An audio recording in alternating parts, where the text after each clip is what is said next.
आणि महाराष्ट्रातील जनतेने देखील भरभरून त्यांच्या पदरात मतांचं दान टाकलं आणि असं झालेलं असताना दिलेल्या सर्व आश्वासनांचा विसर हा या सरकारला पडलाय आणि केवळ स्वतःचे हितसंबंध जोपासण्यामध्ये सरकारचे जे लाभार्थी आहेत आणि सरकारचे मंत्री आणि सत्ताधारी जे आहेत ते व्यस्त आहेत आणि याची फार मोठी किंमत ही महाराष्ट्राच्या जनसामान्यांना चुकवावी लागत आहे। एसटी कर्मचाऱ्यांचे पगार नसणे, लाडक्या बहिणीचे 1,500 रुपयाच्या ऐवजी 500 रुपये खात्यात येणे, विकास कामांचे देयक थकणे आणि या सर्वांमुळे एक फार मोठी कोंडी ही महाराष्ट्रामध्ये निर्माण झालेली आहे आणि शेतकरी हा पूर्तता आता हवालदिल झालेला आहे आणि याचाच एक दुर्दैवी या सगळ्या घटनांचा परिपाक म्हणून आज नांदेडच्या धर्माबाद या ठिकाणी हरिजी बोंबले या एका शेतकऱ्यांनी स्वतःला फासावर लटकून घेतला आणि फासावर का लटकवलं तर बँकेची जी नोटीस आहे कर्जाच्या थकीत कर्जाच्या अनुषंगानं, कारण पदार्थ जे होतं ते शेतात टाकलं, कर्ज काढून आणलं तेही काळ्या मातीत टाकलं आणि पीकही चांगलं सोन्यासारखं आलं, मात्र त्या शेतमालाला हा सोन्यासारखा भाव नाही तर मातीपेक्षाही कुठेतरी स्वस्त दराने आपलं उत्पादन हे विकावं लागण्याची वेळ, शेतमालांना विकावं लागण्याची वेळ ही शेतकऱ्याला आलेली आहे। त्यामुळे परतफेडीची कुठलीही सोय नसल्यामुळे आणि सरकारने उलटपक्षी कर्जमाफीचं जे दिलेलं आश्वासन होतं यातून हताश आणि निराश झालेल्या बोंबले या शेतकऱ्यांनी जी आत्महत्या केली याला सर्वस्वी फडणवीस सरकार जबाबदार आहे आणि त्यांच्यावर सदोष मनुष्य वधाचा गुन्हा दाखल करावा इतकंही या प्रसंगाच्या या घटनेचा निषेध करत असताना जर आम्ही मागणी केली तर ती चुकीची ठरणार नाही। आता तरी शेतकऱ्यांचे बळी हे जाणार नाही यासाठी तातडीनं उपाययोजना कराव्यात। या ट्रिपल इंजिन सरकारकडे एक मुख्यमंत्री आणि 2 उपमुख्यमंत्री यांनी दिल्लीत जाऊन बसावं। इथे अमित शहाच्या सोबत फिरण्याच्या ऐवजी त्यांनी दिल्लीत जाऊन बसावं, महाराष्ट्राकरता विशेष पॅकेज एक आणावं आणि तात्काळ स्वरूपामध्ये शेतकऱ्यांची कर्जमाफी करावी। सोबतच आसमानी आणि सुलतानी हे संकट महाराष्ट्राला सतवत आहे आणि या सुलतान जो आहे म्हणजे सरकार जे आहे या सुलतानाने आणि नैसर्गिक आपत्तीमुळे पुरती महाराष्ट्राचा शेतकरी हवालदिल झालाय। पावसाळ्यामध्ये अतिवृष्टी, पुरामध्ये जे झालेलं नुकसान आहे त्याचा अजून नुकसान भरपाई मिळाली नाही। पीक विम्याचे पैसे या तारखेला मिळतील, त्या तारखेला मिळतील असं सांगून आता पुढची तारीखही सांगत नाही, तारीख पे तारीख, पण आता तारीख देणंही बंद केलं आहे आणि पीक विम्याचे पैसे देखील ही खात्यावर जमा झालेले नाहीत आणि अलीकडच्या काळात अतिवृष्टीमुळेही ज्या ज्या ठिकाणी गारपीट आणि अतिवृष्टी झाली, ढगफुटीसारखी काही प्रकरणं महाराष्ट्रात झाली त्यांनाही पैसे नाही। तर जी शासकीय नियमानुसार निकषात बसणारे आणि सोबतच पीक विम्याच्या संदर्भातील ताबडतोब अनुदान हे शेतकऱ्यांना वितरित करावे हे देखील सरकारला आमचं आग्रहपूर्वक हे मागणं आहे। उन्हाळा लागलाय आणि या उन्हाळा लागल्यानंतर फार मोठ्या प्रमाणावर दुष्काळाची परिस्थिती देखील काही भागामध्ये महाराष्ट्रात निर्माण झालेली आहे। रोजगारासाठी पलायन सुरू आहे, त्यामुळे एमआरजीएसची कामं जी आहेत ही थंड बसण्यात पडलेली आहेत। गावात लोकांना पिण्यासाठी पाणी नाही आणि त्यासाठी आता जनता टाहो फोडते, मात्र हे सरकार जे आहे हे मूक, बहिर आणि आंधळ होत असताना या समस्येकडे बघायलाही तयार नाही। आणि याचं काय कारण तर जल जीवन मिशन नावाची एक भंपक आणि बोगस इम्प्लिमेंटेशन या योजनेचं आपल्या महाराष्ट्रात चालू आहे आणि मोठ्या प्रमाणावर भ्रष्टाचार हा या जल जीवन मिशनच्या माध्यमातून होत आहे आणि जल जीवनच्या योजनांना पाणी नसणे, जल स्वराज योजना पूर्ण फेल ठरणे आणि या सर्वावर ठोस उपाययोजना नसल्यामुळे सातत्याने दुष्काळासारख्या मोठ्या समस्यांना महाराष्ट्राला सामोरं जावं लागत आहे। तेव्हा या टंचाईकडे पालकमंत्री जे झेंडावंदन जाणार 1 मे आलंय, त्यामुळे 1 मेला झेंडावंदनाला जातील, आदल्या दिवशी जातील, दुसऱ्या दिवशी झेंडावंदन करतील, निघतील। तालुका निहाय पालकमंत्र्यांनी महाराष्ट्रामध्ये फिरलं पाहिजे। अजून यांचा तर पालकमंत्र्यांचा वादही हा सुटला नाही। आज तसंच रडगाणं घेऊन कुठे रायगडावर रायगड जिल्ह्याच्या पालकमंत्र्यांचा निर्णय हा होतोय की काय यासाठी मोठ्या प्रमाणावर लॉबिंग झालेली दिसते. अहो तुमची लॉबिंग काय करायची नाही करायची तुम्हाला लखलाभ हो करो, मात्र आज दुष्काळामध्ये रोजगार नसल्यामुळे आणि पाणी नसल्यामुळे जी दुष्काळाची परिस्थिती आहे त्या अनुषंगानं सरकारनं ताबडतोबीनं पावले उचलावीत. यासोबतच बेरोजगारीचा प्रश्न हा मोठ्या प्रमाणात निर्माण झालेला आहे आणि या बेरोजगारीच्या प्रश्नासोबत एमपीएससीचं एक विशेष महत्व महाराष्ट्रामध्ये आणि एमपीएससीची तयारी करण्याकरता अवघी तरुणाई ही सरसावलेली महाराष्ट्रात आपल्याला आढळून येते आणि या एमपीएससीच्या तयारी करणाऱ्या विद्यार्थ्यांच्या विरोधात हे फडणवीस सरकार असल्याचे एकामागे अनेक उदाहरणं आणि मुद्दे हे समोर येत आहेत. यामध्ये 2023ला एमपीएससीची एक जाहिरात प्रकाशित झाली.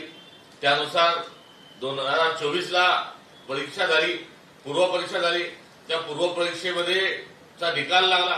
त्या निकाल लागल्यानंतर आर्थिक मागास प्रवर्ग जे आहेत त्या संदर्भामध्ये स्पष्टीकरण नसल्यामुळे, क्लिअरिटी नसल्यामुळे काही न्यायालयीन प्रक्रिया झाली आणि मग सत्तेशेवटी त्या आर्थिक निकषामध्ये जे आरक्षण आहे, आर्थिक मागास प्रवर्गाच्या आरक्षणाचा कोटाही त्या ठिकाणी ठरला आणि त्या सगळ्याचा निर्णय झाल्यानंतर आता मेन्सची परीक्षा, मुख्य परीक्षा देण्याच्या आधी एक फॉर्म भरण्याची एक तांत्रिक आणि प्रशासकीय प्रक्रिया ही पूर्ण करण्याचं सध्या सुरू आहे. ते पोर्टल कधी चालू असतं कधी बंद असतं.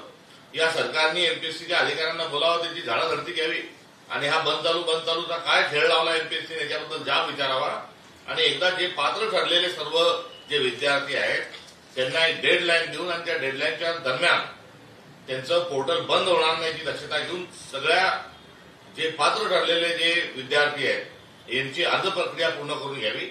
यामध्ये जर कोणाची अडचण आली तर त्या संदर्भामध्ये त्यांनी खिडकी योजना पुढे सुरू करावी, ऑफलाईनमध्ये त्यांचं समाधान करावं आणि एक अंतिम तारीख ठरवून या सर्व अर्ज भरण्याच्या प्रक्रियेचा त्यांनी निपटारा करावा आणि या निपटाऱ्या अंती यादी प्रकाशित करावी आणि यादी प्रकाशित केल्याच्या ताबडतोब नंतर त्यांनी नोटिफिकेशन हे काढावं आणि नोटिफिकेशनच्या 45 दिवसानंतर परीक्षा घ्यावी. मात्र आज प्रक्रिया सुरू आहे. कोणाचे अर्ज भरले गेले, कोणाचे भरले नाही गेले. पात्र ठरवून कोणी 26 मार्चला पात्र ठरलं, कोणी आधी पात्र ठरलं, त्याच्यामध्ये एक जिन्सीपणा नाही आणि हा एक गोंधळात गोंधळ हा जो एमपीएससीच्या माध्यमातून सुरू आहे तर यामध्ये सरकारही या सगळ्या दोषाच्या पाठीमागे आहे. त्यामुळे मोगलाई आहे का? विद्यार्थी घरदार सोडून अभ्यास करतात, प्रसंगी झळ सोसतात आणि आता त्यांच्या भविष्याचा प्रश्न असताना तुम्ही असा विद्यार्थ्यांच्या भविष्याचा खेळ करत आहात. शरम वाटली पाहिजे सरकारला. हा एक महत्वाचा आणि गंभीर तरुणाईचा एक मुद्दा आहे. या संदर्भामध्ये संवेदनशीलतेची अपेक्षा आहे आणि गॅझेट नोटिफिकेशन यांनी सगळी प्रक्रिया पूर्ण झाल्यानंतर गॅझेट पब्लिश करावं आणि त्यापासून 45 दिवसांमध्ये परीक्षा घ्यावी. हा परीक्षा लवकर करण्याचा जो घाट लावला आहे यामध्ये काय गोड बंगाल आहे? परीक्षा लवकर करून कुठे व्यापनसारखा घोटाळा या सरकारला करायचा आहे का अशी देखील शंका आहे.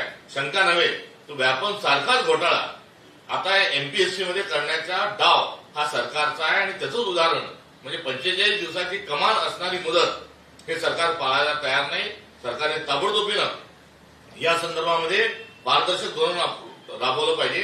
पुण्याला काल रस्ता रोको करण्यात आला. त्या विद्यार्थ्यांनी अर्ज भरायचे, रस्ता रोको करायचा का त्यांनी अभ्यास करायचा? अभ्यासाला त्यांना वेळ मिळत नाही. एवढा निर्लज्जपणा हा पुण्यामध्ये काल आपल्याला बघायला मिळाला सरकारचा.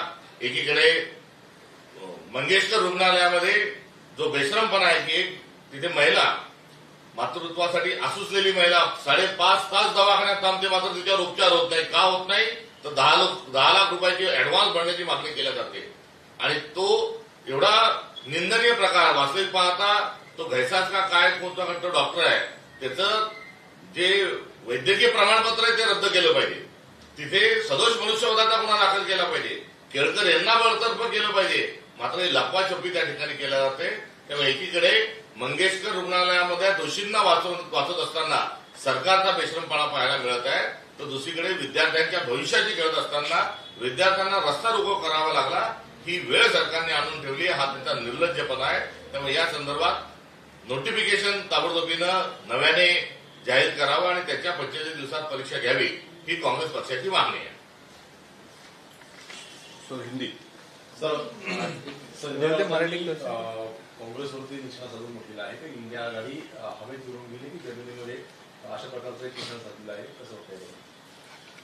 अहमदाबाद या ठिकाणी जे अधिवेशन संपन्न झालं ते इंडिया अलायन्सचं अधिवेशन नव्हतं, ते भारतीय राष्ट्रीय काँग्रेसचं अधिवेशन होतं. आणि भारतीय राष्ट्रीय काँग्रेसचं अधिवेशन कितवं होतं? ते 84वं अधिवेशन होतं. त्यामुळे हा अधिवेशनाचा एक प्रोटोकॉल आहे, अधिवेशनाची एक परंपरा आहे, अधिवेशनाचा एक आमचा फार मोठा जाज्वल्य स्वरूपाचा इतिहास आहे.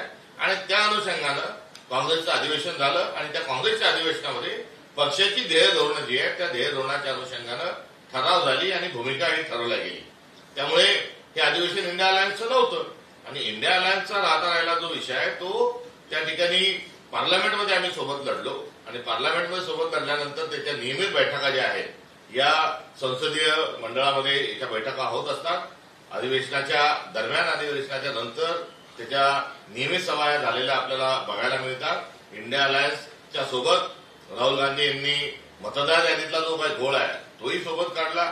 त्यानंतर अधिवेशनाच्या दुसऱ्या दिवशी देखील शिवसेनेच्या आणि इतर राष्ट्रवादी आणि इतर पक्षांच्या प्रतिनिधींसह पुन्हा एक दुसरी पत्रकार परिषदेही आपल्याला झालेली बघायला मिळाली. त्यामुळे पक्ष हा आपलं काम करत असताना यामध्ये अशा स्वरूपामध्ये कुठल्याही प्रकारचा गैरसमज करून घेण्याची कुठली आवश्यकता नाही. त्यांनी विधानसभेत जो पराभव झाला त्यात काँग्रेस जबाबदार आहे असे म्हटलेलं आहे. काँग्रेसचा अंतर्गत वाद जो आहे त्याचा फटका बसला असतो. अनेक वेगवेगळी मतं आहेत. या सगळ्यांमध्ये महाविकास आघाडी कुठेतरी कमी पडली हे सत्य स्वीकारून सर्व मित्रपक्षांनी याकडे पुढच्या नियोजनाच्या अनुषंगानं वाटचाल असली पाहिजे असं या निमित्ताने मला सांगावंसं वाटतं. उदयनराजेंनी मागणी केलेली आहे की शिवाजी महाराजांचं स्मारक विकसित झालं पाहिजे आणि जर आरवी सुंदर नसेल तर राजभवन आहे, राजभवनात केलं पाहिजे अशी अमित शहांसमोर मागणी केली. कालची त्यांची एक टिप्पणी होती आणि आज त्यांची जी मागणी आहे या मागणीची बरीच चर्चा आहे. मात्र यासोबतच संभाजी महाराजांचा अपमान ज्या पुस्तकांमध्ये केलेला आहे, ज्या साहित्यात केलेला आहे त्यावर बंदी आणण्याच्या अनुषंगानं जर महाराजांनी मागणी केली असती तर अधिक आनंद झाला असता. अमित शहा रायगड दौऱ्यावर आहेत. पालकमंत्री पदाचा अजून तिढा सुटलेला नाही, परंतु अमित शहा आणि सर्व माहितीतील प्रमुख नेत्यांना सुनील तटकरे यांच्या घरी स्नेह बुजण्याच्या कार्यक्रमाचं आयोजन करण्यात आले. याकडे कसं पाहता? ही गँग ऑफ ट्रिपल इंजिन सरकार आहे आणि या गँगमध्ये सत्तेकरता ज्या छुटपुट सरापाच्या लढाया ज्या आहेत त्या बघायला मिळतात आहे. आणि सरकार येऊन इतक्या दीर्घ कालावधी लोटल्यानंतर एक साधा निर्णय पालकमंत्र्याच्या संदर्भात घेऊ शकत नाही. यावरून हे किती कमजोर आहेत हे सिद्ध होतं.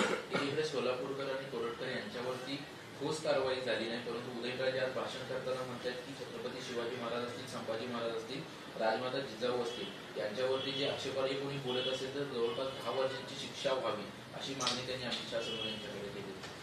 त्यांनी ही मागणी यापूर्वी देखील केली होती. जर असं कोणी बोलल्या जात असेल तर त्या संदर्भात जरूर जसा पंजाबमध्ये बेअदबीच्या स्वरूपाचा एक कलम आहे त्या धर्तीवर कलम खरोखर करण्याची आवश्यकता आहे. मात्र या संदर्भात मागणी करून काय होणार? महाराज, आपण ज्या पक्षामध्ये आहात त्या पक्षामध्ये महाराजांचा अपमान करा आणि सुरक्षा मिळवा अशी एक योजना राबवल्या जाते. कोरटकर, सोलापूरकर यांनी महाराजांचा अपमान केला, त्यांना सुरक्षा प्रदान केली. संभाजी महाराजांच्याबद्दल अत्यंत खालच्या पातळीवर सावरकरांनी लिखाण केलं तर सावरकरांना थेट संभाजी पुरस्कार दिला गेला. हे आपण कसं बघू शकता?